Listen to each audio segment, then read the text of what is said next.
Glejte, jaz potem, ko so tekle te razprave o plebiscitu, nisem dvomil, da bo plebiscit uspel.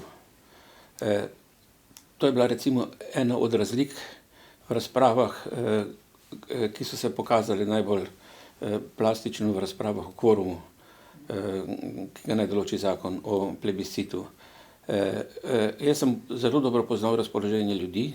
Ljudje so takrat na vrhuncu krize v Sloveniji bili negotovi, bili so siti teh stalnih prepirov, bili so siti razprav o tem, kako se bodo stvari iztekle, bili so siti groženj z intervenco, z izrednimi ukrepi in so bili pripravljeni sprejeti ta koncept slovenske osamosvojitve, seveda pod enim pogojem, da jim politika nalije čistega vina, pove, kakšne so posledice možne, kakšen je izid in da skupaj prevzame odgovornost. In to se je na koncu tudi zgodilo. S tem je bil seveda moj dvom tudi odstranjen.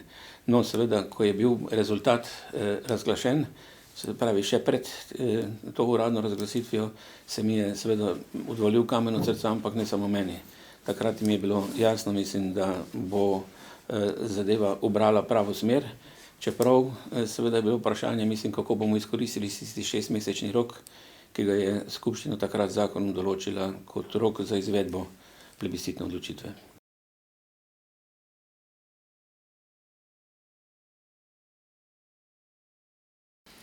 Jaz mislim, da bolj ko se oddaljuje, glede na sedanje razmere v slovenski politiki, se precej oddaljujemo od takratne ideje in od takratnega spoznanja skupne odgovornosti za državo. Ker te odgovornosti za državo se mi zdi, da zdaj ni ali da je bistveno premalo, ker se gleda na to, kar se dogaja samo ali pa prevladujoče skozi interese posamezne stranke, posamezne grupacije, posameznega tabora.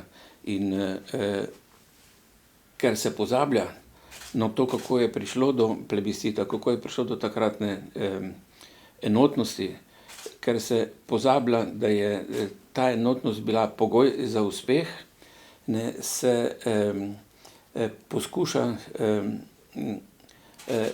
danes dostikrat govoriti o enotnosti ali pa, kako bi rekel, zahtevati enotnost, in to pogosto slišite praktično od vseh slovenskih politikov danes. Enotni zmoremo veliko, enotni lahko premikamo gore in tako naprej, ampak je vprašanje, na čem enotnost. Takrat je bil projekt, bil je transparenten, bil je jasen in razumljiv ljudem, bilo jim je jasno, kakšne so posledice in takrat seveda na takšnem jasnem projektu ni težko dosežati enotnosti. Če pa projekta ni, če ni neke platforme, na kateri predlagaš in se prizadevaš za enotnost, potem seveda je to politična floskula, s katero se opravičuje nemoč ali pa, jaz bi kar rekel, impotentnost posamezne politike, politikov ali političnih grupacij.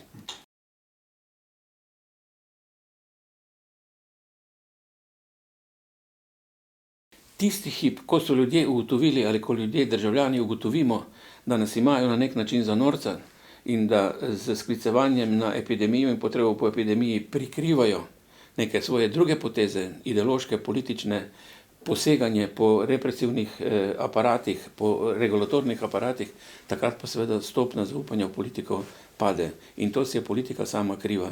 Tu ni mogoče kriviti niti mladih ljudi, ki se hočejo združevati, niti ni mogoče ljudi pošiljati na kavč. To je skratka trenutek, ko mora politika se soočiti sama s sabo in odgovor, mi delamo noč in dan, mi delamo za državo, rešujemo življenja, tu seveda ne šteje. To, kar govorite, usmerite se na to, pustite druge stvari ob strani, ni čas za to.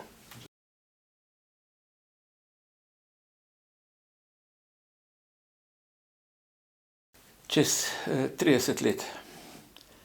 Tega najbrž doživel ne bom, oziroma čisto zagotovo ne bom doživel, ampak želel bi si, da bi to moji nasledniki, takratni državljani in državljanke Slovenije videli Slovenijo kot uspešno državo v jedru, takrat zelo uspešne, mednarodno uveljavljene in pomembne Evropske unije, kot enega od pomembnih igralcev na svetovnem prizorišču. Takšno kot takrat bo pa gotovo drugačno, kot je danes. in bo hočeš nočeš moralo povoziti to, kar je nažalost počel Trump v Združenih državah Amerike, da je poskušal likvidirati multilateralnost. Svet, globalni svet ima perspektivo samo kot multilateralna družba ali združenje narodov in držav, ki so odgovorne za usodo planeta.